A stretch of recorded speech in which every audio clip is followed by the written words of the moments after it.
I swear I heard the bull snort. Then a guy scream like a teapot about to burst. That's what the mailman told the sheriff, who didn't even ask who it was, just sighed, took a bite of his burger, and said, "Sounds like Hank snagged another HOA busybody." The real story kicked off hours earlier when I rolled back to the ranch for the summer. Grandpa Hank had just fixed the back fence, the rooster was late as usual, and our dog Rusty had chewed up another HOA drone, a strip of duct tape dangling from its propeller. That should have been the red flag, but in this town, HOA nonsense doesn't knock, it creeps through your pasture in a golf cart, acting like it owns the dirt. Grandpa's ranch was a weathered slice of paradise, carved out long before the HOA existed. His land wasn't under their thumb, never had been, and legally never would be. That didn't stop them from trying. Over the past few months, they'd sent warning letters, fake citations, even some guy claiming to be a livestock inspector. Grandpa called them paper wasps, all buzz, no sting. But this time, they sent someone new, someone dumber. His name was Todd Baxter, and he rolled up in a beat-up golf cart painted white, orange lights duct taped to the roof, wearing a khaki shirt with Community Patrol stitched on it like he was leading a SWAT team. He called himself an HOA compliance officer. We called him Todd the Tool. Todd was fixated on the barn at the property's edge, claiming it was an unapproved structure with suspicious modifications. The only modification was a sturdier lock after Todd tried snooping last week. That morning, I was helping Grandpa stack hay bales when I heard the whine of Todd's cart chugging up the dirt path. He didn't stop at the gate, just drove to the fence, hopped out with a clipboard in one hand, a camera in the other, and strutted through the field like he owned it. I shouted for him to stop, but he waved a laminated badge and barked. "I'm responding to a complaint about illegal livestock containment. I have reason to believe your barn houses unregistered animals." Grandpa wasn't far behind. He'd heard the voice and knew the tone. When he saw Todd climbing the fence instead of using the gate, he didn't yell, just muttered, "Time to learn. Todd beat us to the barn." I tried warning him, "Don't go in there. There's a bull, and he hates strangers." Todd scoffed. "You think this is my first livestock violation?" Like he was busting a cartel, not a dusty barn. The door creaked open. Todd stepped into the shadows, his camera flashing. Grandpa reached over, slid the metal lock shut, and clicked it. We stood there, quiet.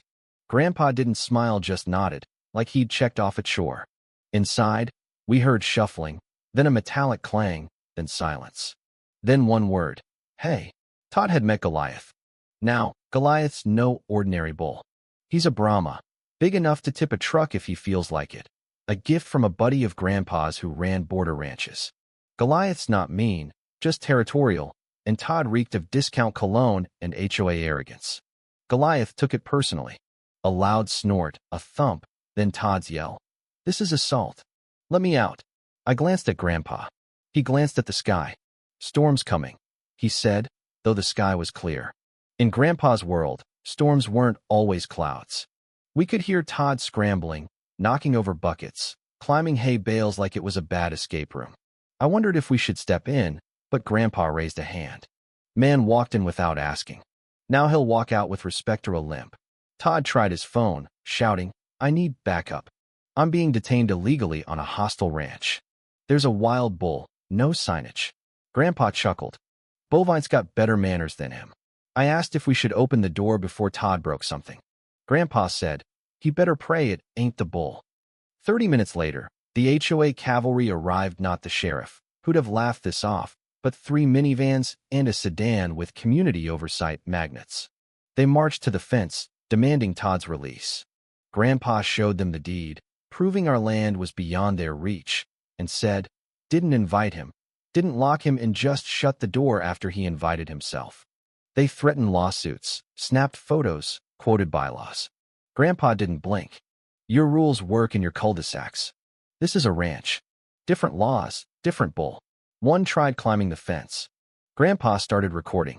"Try that again, and I'll make you YouTube famous."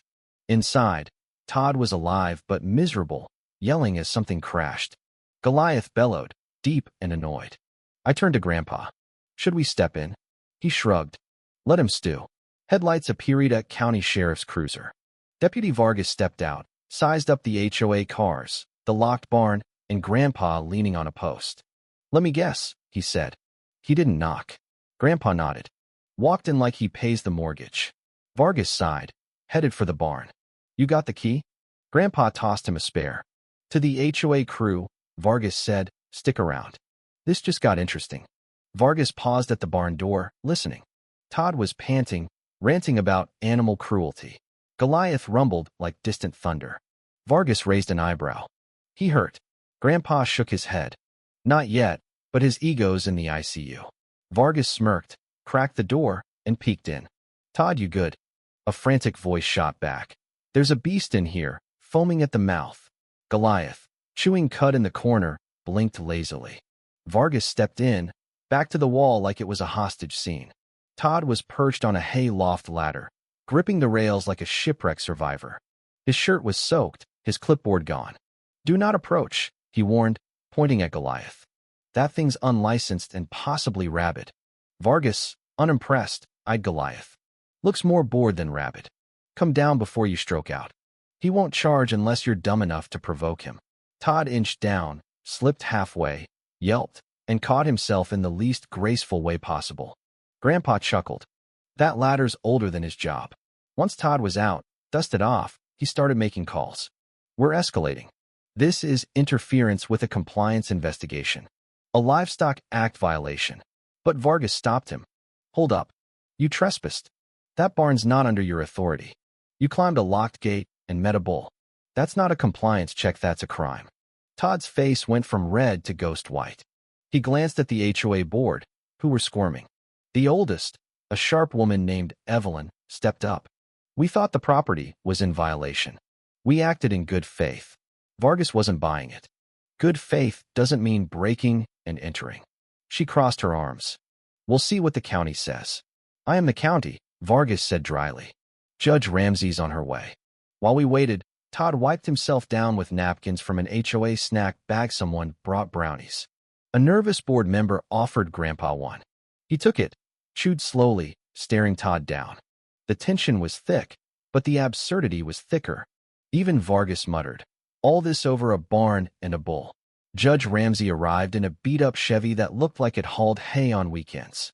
She stepped out in jeans, boots, and a scowl, taking in the HOA signs, Todd's dirty shirt, and the neighbors gathering like it was a county fair.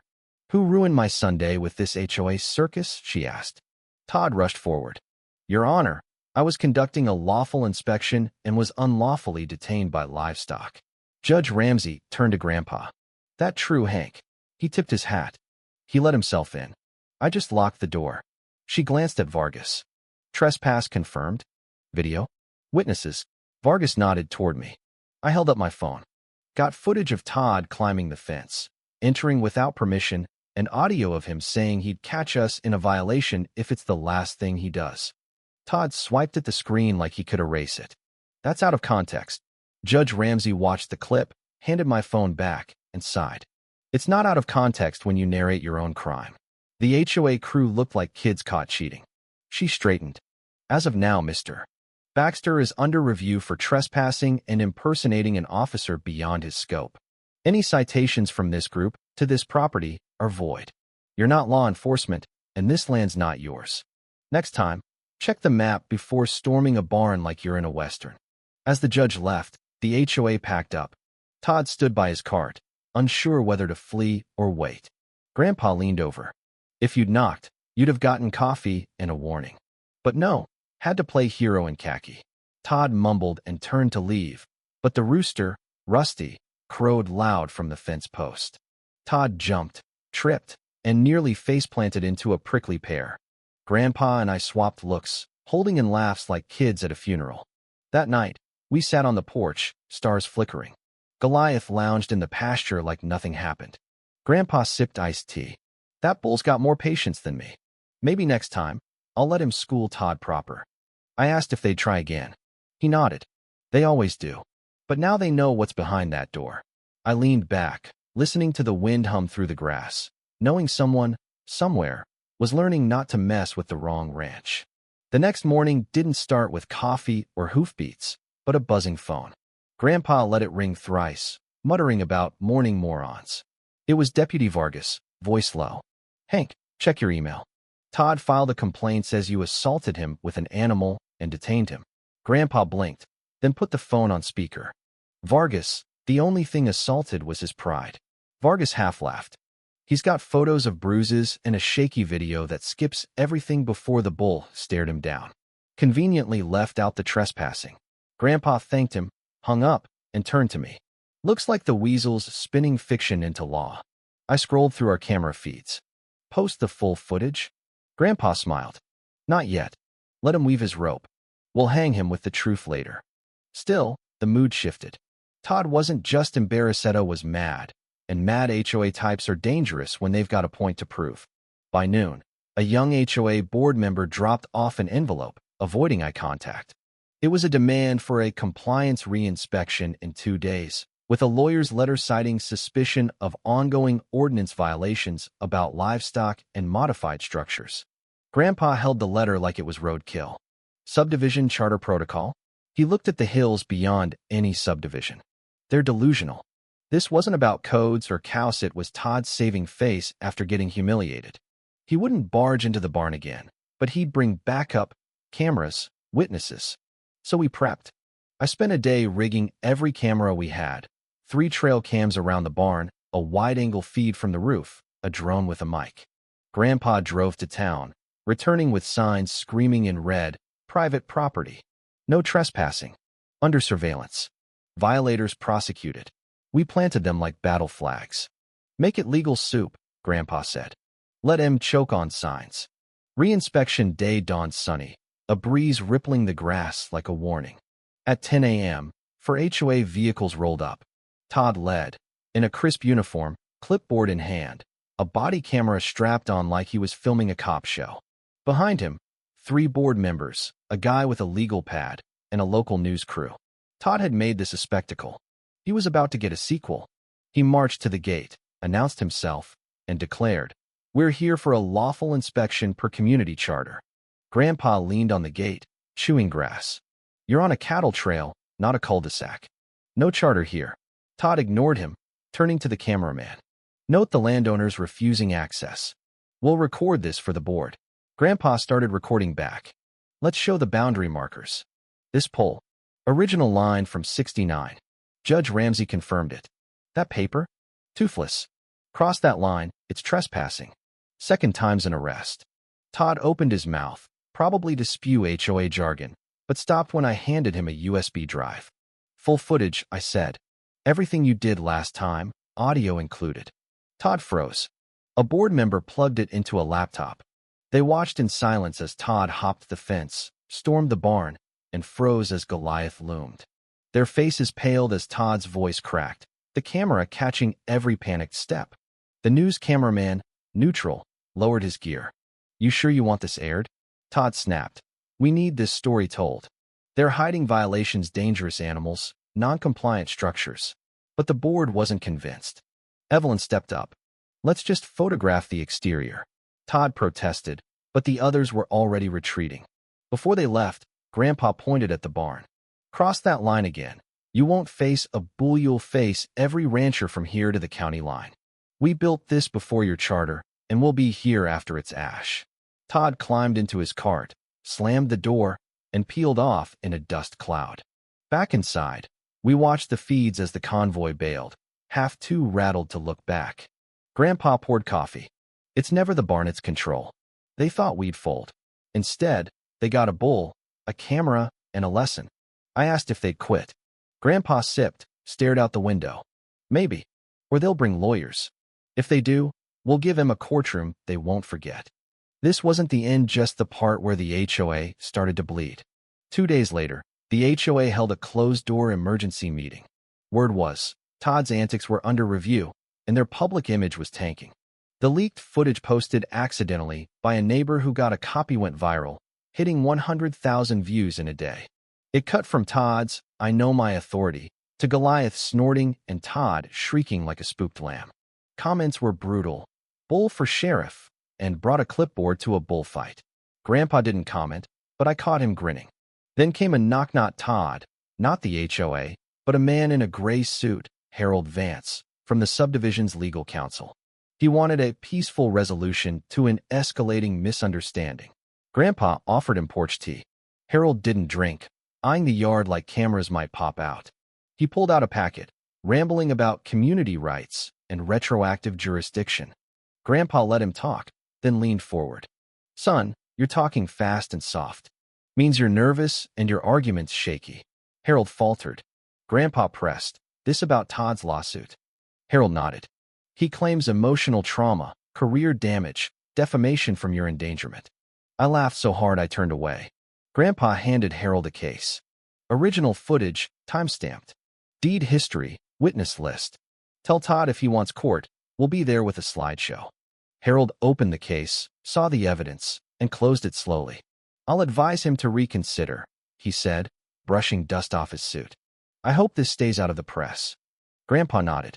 We don't aim to humiliate, but we won't be bullied. We thought that was it. No more letters, no patrols. Todd's cart was spotted in another subdivision, probably sniffing less bullish barns. But peace is fickle here. A week later, a reporter, Sarah Klein, showed up, chasing a story on overreaching HOAs for subdivision overlords. Our standoff caught her eye. She wanted facts, not drama. Grandpa gave her cornbread and the full rundown. I showed her videos, deeds, survey maps from the 60s. Sarah's eyes lit up. This is gold absurd, funny, real, and it hits home. Her story, The Barn, the Bull, and the HOA that overreached, aired Friday, running 15 minutes with every moment Todd wished he could erase. The internet erupted memes, parodies, the works. Grandpa became the bull tamer. Someone dropped off a sign, Todd for Rodeo Clown 2025. Days later, the HOA voted publicly to strip Todd of his role, replacing him with Evelyn, who vowed to rethink enforcement. We're neighbors, not a militia, she said. The crowd roared. The ranch settled back fences fixed, rooster on time, Goliath strutting like he owned the state. We didn't forget, upgraded cameras, posted surveys at every gate, made sure folks knew khaki and clipboards held no power here. One evening, as the sun painted the fields gold, I asked Grandpa if things would return to normal. He tapped his mug. Nope, but that's fine. Peace isn't always quiet, it's standing your ground so loud no one dares cross again. We added a final touch, a carved sign above the barn door. Private property. Trespassers fed to bull. Below, smaller, kidding unless you're Todd. For the first time in ages, the silence wasn't fear, it was a line drawn, respected, and never to be crossed again.